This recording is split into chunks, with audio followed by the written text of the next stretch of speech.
British people are famous for their antics, or maybe infamous for their antics and behavior when they go abroad. But in this episode of the English Right Now podcast, we're talking about what British people do when they go on holiday in the UK. And of course, welcome, you wonderful people. This is the English Right Now podcast. Joining me is my dear friend Rob.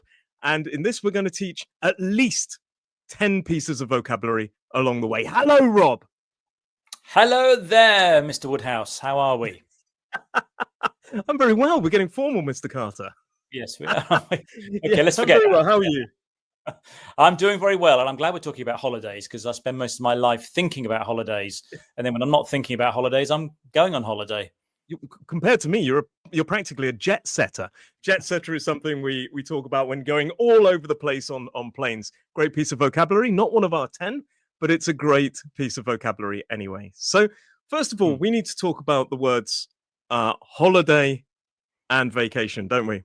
Because vacation is much more of an American English word, which means holiday in British English. And Americans tend to use the word holiday to talk about particularly the Christmas period. They talk about the holidays with that S.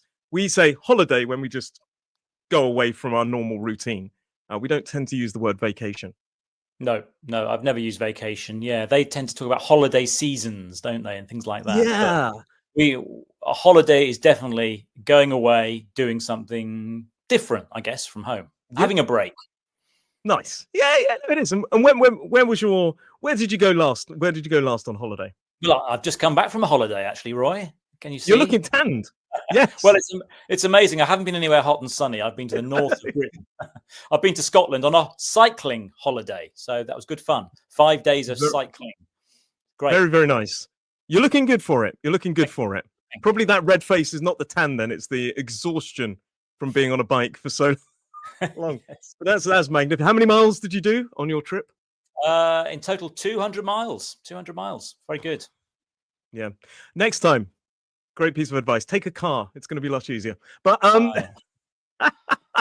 that's brilliant. It's good. It's exercise and everything. But a lot of people, I would definitely say more recently, a lot of people British people are choosing to go on holiday in the UK rather than going abroad. That's why we're talking about that. And there's multiple reasons, but there's some amazing places to see. We've already talked about it previously, but a lot of people do it because they're on a budget. They're on a budget. This is one of our key pieces of vocabulary other than holiday. On a budget means that they've got a certain amount of money they can spend. And it's often related to being quite a lower amount, not a lavish holiday. Yes. Yeah. I mean, to be honest, Britain is quite an expensive place to go on holiday. But when you compare the cost of flights and getting to the airport and all that, it's still a cheaper option, to stay at home than go abroad.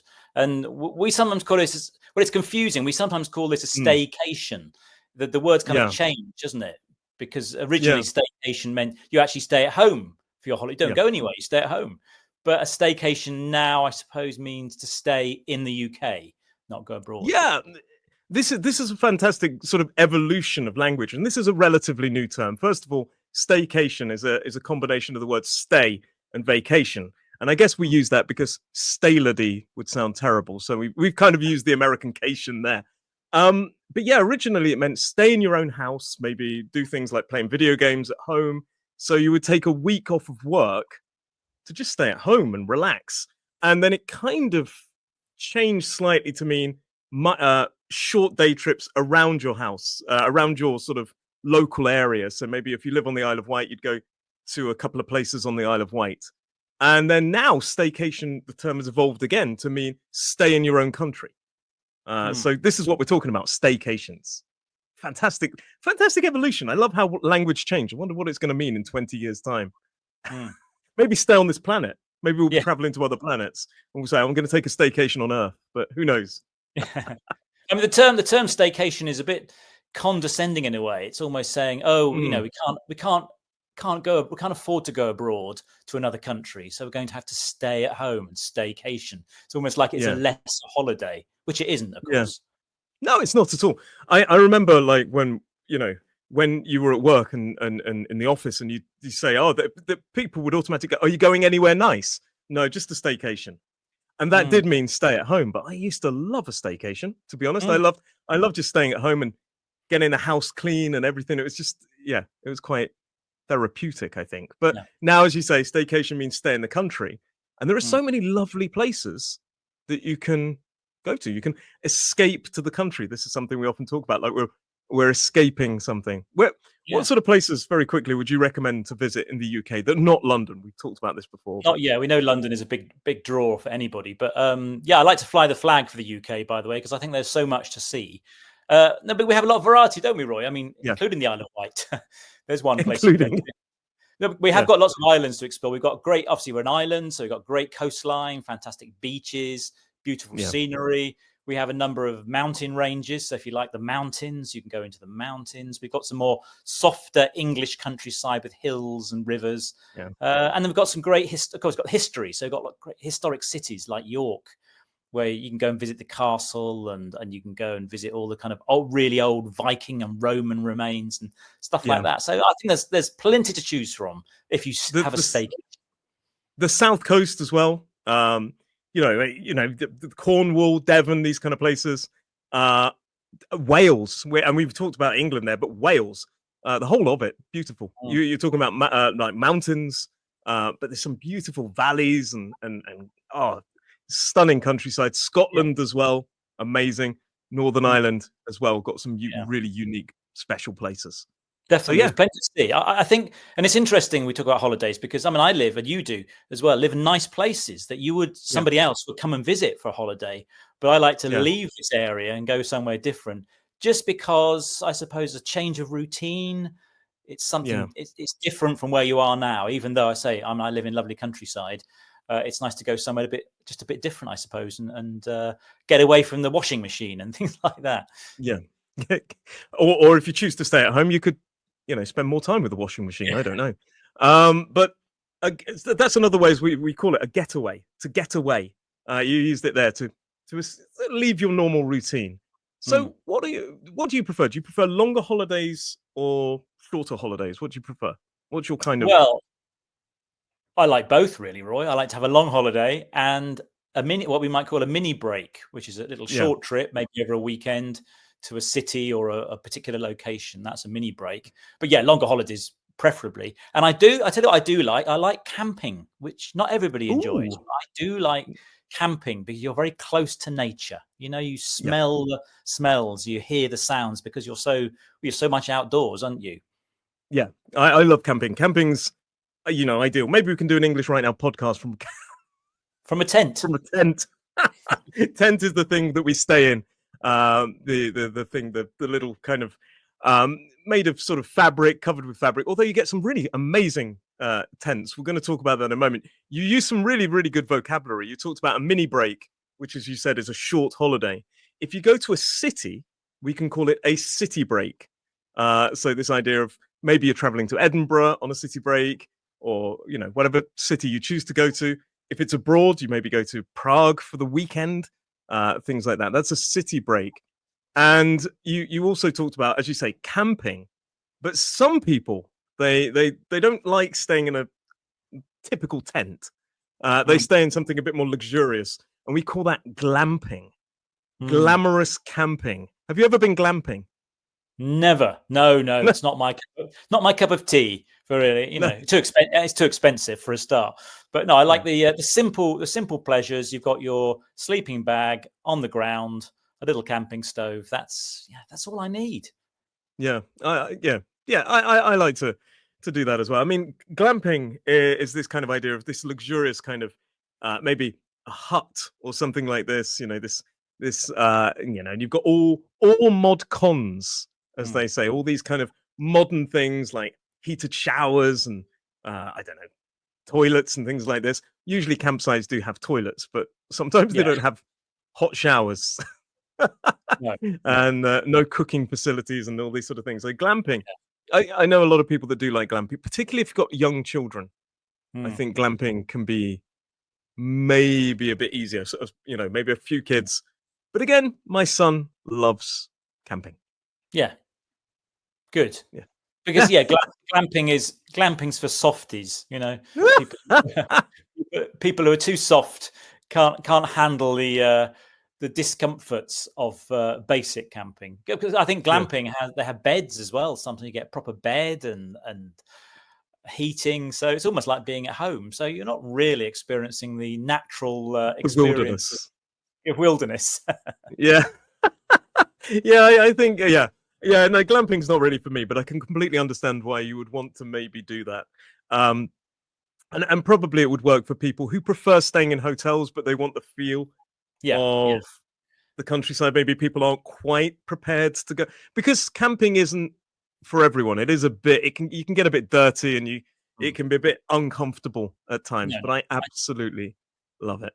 yeah, I do understand. I do understand it's not for everybody. Of course, some people, even worse, really, for some, is they carry their tents and they walk over the mountains and then they put their tent up, sleep, and then they get up in the morning, pack it all up again, and go what we call backpacking. Basically, they take everything in their backpack and travel Yeah. around on foot. Although in England, in most places, you can't just camp anywhere. It No. needs to be a designated kind of campsite. Um, if you camp without a campsite, it's called wild camping. There are a couple of places that you're allowed to do it in Mm, England. You are allowed to do it in Scotland. So each place has their own rules, but you can't just kind of get a tent, stick it up in a random field or a park and start camping there. And mm. particularly if it's a privately owned field, don't do that, guys. Yeah, yeah. Stick to campsites. Yes, and they've got more facilities usually. And if you don't want to go camping, I mean, there is there is something we need to talk about: caravans. Oh, yes.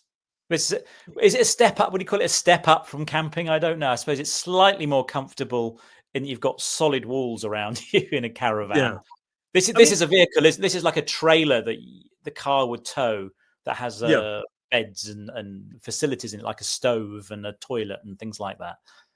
Usually, I mean, like we do have these kind of caravans places that have got these kind of what we call mobile homes now as well. They sometimes refer to those as caravans.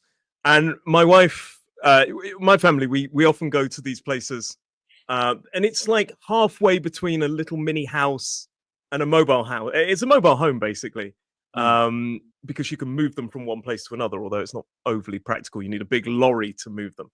And we tend to go to those. But the idea, the traditional idea of a caravanning holiday or a caravan holiday is where you stick this sort of trailer that's like a mobile bedroom on the back of your car and you tow it to a place and then you stay in the effectively the trailer. Um mm. ever done caravan holidays like that? Not one where I've towed a caravan. No, like you, I've No. stayed in the big mobile homes that tend to. Yeah. Well, I often call them static caravans. Static Yeah. because they rarely move, do they? Unless Yeah. somebody actually plans to move it to another site. But not caravanning itself. No, but I've been annoying thing in the UK because our roads are quite narrow, aren't they? Yeah. Sometimes you get stuck behind a caravan going down a Yeah. country lane. It blocks the road, and everyone's fuming. Yeah. I've never really towed a caravan. I think I'd be a bit nervous the first time because it's this sort of big thing. It's a very different driving experience because effectively, if you turn the car that way, the caravan starts going, and you really got to think about which way the caravan's going. And I think that, especially if you're reversing, I think that would be the key thing. Yeah. So I've never really tried it. I don't, I'd be up for it. Up for it Mm, means willing to have a go. mm. But caravan is one of our key pieces of holiday. So you get the holiday vocabulary. So you get this static caravan, but traditionally, if you say a caravan, it's the kind of thing that you stick a trailer on the back of the car, and yeah, it's a level up from camping, I would say, but not necessarily. It's a very different experience. Yeah, I mean, you've got Uh, beds, you've got cooking facilities, so you have got probably sometimes a tiny shower and a very small toilet in there. So it's yeah, slightly more luxurious than camping. And the other option, if you don't want to tow this caravan, is a camper van, which yeah, is almost like a how do you describe that? It's like a caravan and a it's car all in one. yeah, it's a vehicle that is a place where you can sleep. Yeah. So most cars don't have beds in them. This is a kind of a van or a kind of a small vehicle. Well, actually, they can be really, really big. Some Yes. of these Yeah. things, but it's a contained thing. So it's not you're not pulling a trailer. It's an all-in-one place. Because the traditional one would be the VW, the Volkswagen Mm, camper van, mm, um, mm. which is an iconic vehicle would be one that, a camper van there. And some of them, I mean, they range from being quite basic to quite, they're quite advanced. I mean, you see these, especially in America, you see these huge camper vans that look like literally look like mobile homes. Yeah, motorized mobile home. That's right. Yeah, they call them motorhomes, don't they, in America? Motorhomes, yeah. So it's got all the mod cons, beds, showers, toilets. There's bound to be a TV on board, all that kind of stuff. Yeah. So it's the only disadvantage with that I would have thought is that you go to your campsite, you get your van already. Then if you want to drive into the local town, then you have to pack everything up and drive off. Where with a caravan, you can untie the caravan, leave the caravan in the campsite, and the car can then move off and do other things. Well, I believe some of them actually, they're that big, they actually can store a car in them. Wow. I mean, you see them on like social media. I mean, that's a level up. And I think the real major disadvantage for me is the cost of running them must be insane. The petrol cost. So, I mean, this is usually things that I suppose you can hire them from places, but usually we would own a camper van. I don't. Do you own a camper van? No, I've got nowhere to park something like that. Not in the manor. Not in the manor, Rob. Exactly. The idea is the freedom. It gives you the freedom of the open road. Supposedly, you can drive anywhere, pull up, park by the beach. A lot of surfers have a camper van, don't they? They kind of can sleep in it. They can get change in it. They can go surfing, come back and sleep in the van again. I'm not quite sure how easy that is in reality, but it's a nice idea. I think, it's a very different form of holiday. You could drive down to Cornwall, as you say, and drive down to places. Another place that you may. So most people will know about hotels. Hotels are everywhere, but in the UK we have things called bed and breakfasts, which is sometimes shortened down to B&B. Some people will know it from the app Airbnb, and a B&B literally means bed and breakfast, which quite often on Airbnb you don't get the breakfast. But if you go to a B&B, it's like it almost feels like somebody's home that you're staying in, and then in the morning you get breakfast. Yeah, that's in effect what it is, isn't it? It's somebody's house, and they've chosen to rent out some of their rooms by the night, and then they cook you a cooked breakfast in the morning, not just a bit of toast. It's usually a big fry up if you choose to have it. In fact, on this cycling holiday I've just been on, I've stayed in a number of B&Bs, everyone very different. The owner greets you. Sometimes they talk too much to you. They give you a life story. Sometimes they don't hardly see you at all, and then you get your nice comfortable room. There's usually tea and coffee making facilities. It's a very British thing in a B&B. They give you a little kettle and some tea or coffee and some cups, so you can make yourself a nice cup of tea when you check in to your B&B. And so, some of them are quite quaint usually. Quaint's like sort of idyllic, this kind of old, almost, I don't want to say old fashioned because that sounds really negative, but there's a kind of almost like auntie or grandma, granddad kind of vibe to some of them, where it just feels like it's somebody who's got a lovely home and they're sharing it with people, and it's quite often just it's not as maybe how would we put it? It's not as luxurious as a hotel. Certainly not. And it hasn't got the facilities like a bar and a swimming pool, all that kind of stuff. No, but it's homely. But it also feels less commercial. Yes, that's the word I was looking for. It doesn't feel very corporate. It doesn't feel like it's not. Well, they're usually owned by a single person or a family. So they're not very kind of. Yeah, they're much more independent and unique, and I love B&Bs because likewise, and of course, I was going to say, of course, they're cheaper than going to a hotel as well. It's on a budget.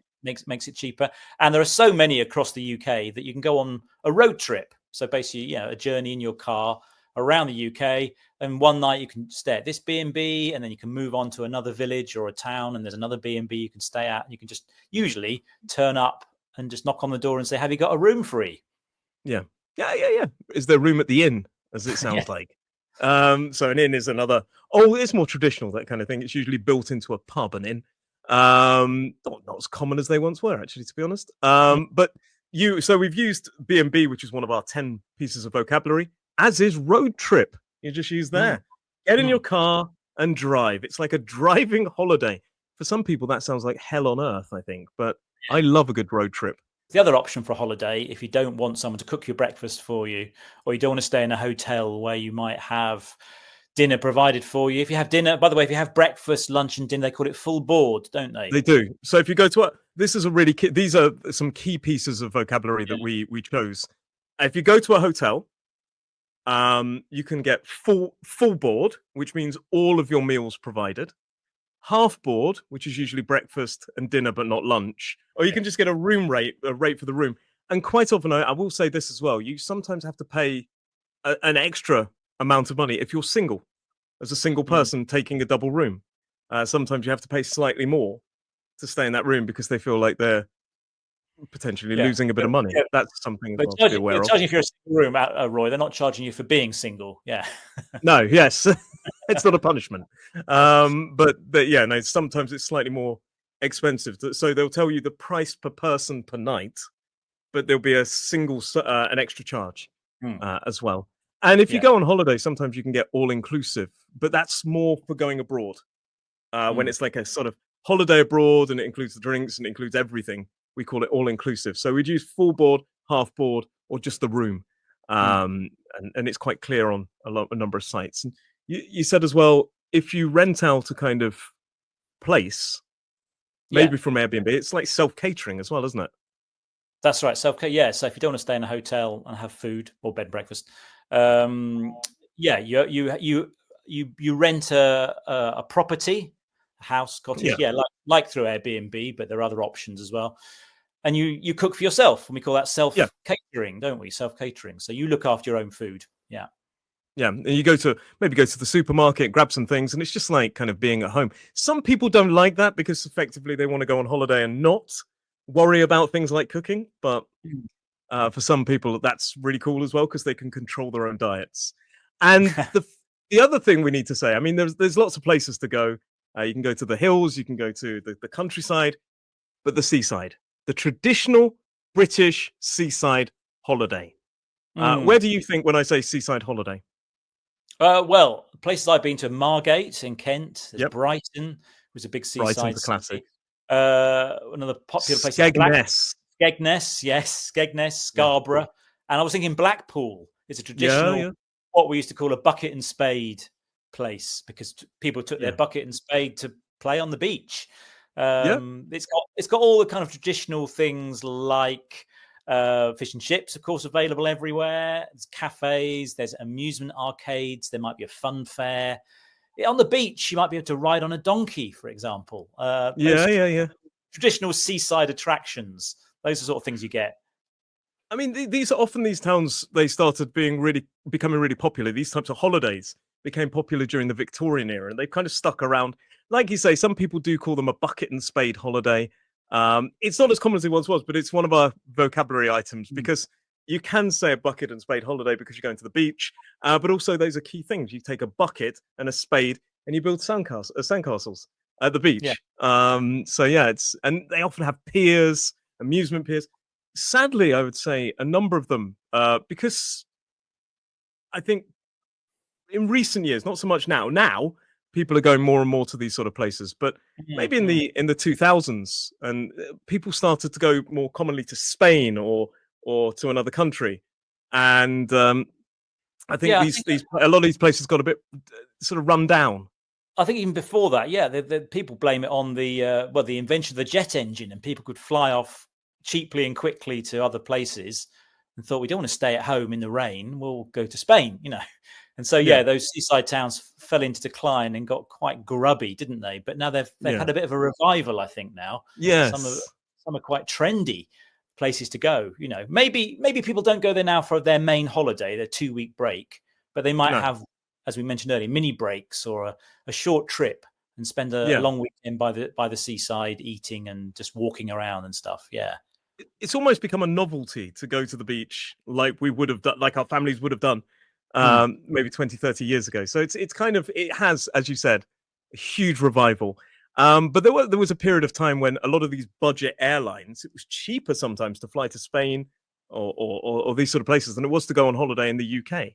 But I definitely think once you've got children, it becomes easier to take a trip inside the UK because you don't have to think about passports and all those sort of things. Yeah, I'd say you get the simple pleasures that children like at the seaside, don't you? A place to run around, go in the water, eat ice cream, that sort of thing. Of course, the problem in the UK is the weather. I know you can't guarantee sunshine every day and hot temperatures, but when the sun does come out, you can have a really good time, I think, at the British seaside. 100%. Come to the Isle of Wight, Rob, and enjoy your British. And I've got to say, there are a lot of stony beaches across the UK, but on the Isle of Wight, we have some sandy beaches as well. We got some sand. So on that note, we talked in this podcast about British people staying at home, going on holiday in the UK. And of course, if you're visiting the UK, there's some ideas of things you can do, and also that, you know, if you're living here as well, maybe there's some things you can do. And also we talked about some key pieces of vocabulary, like on a budget, which means a sort of set amount of money. We talked about the difference. Holiday is more British, vacation American. Glamping is more of glamorous camping. Staycation is a holiday in one's country. B&B is a bed and breakfast where you literally get a bed and breakfast. Mini breaks is a short break. City break, trip to the city. We got a road trip, traveling by road. Bucket and spade holiday is a holiday to the seaside.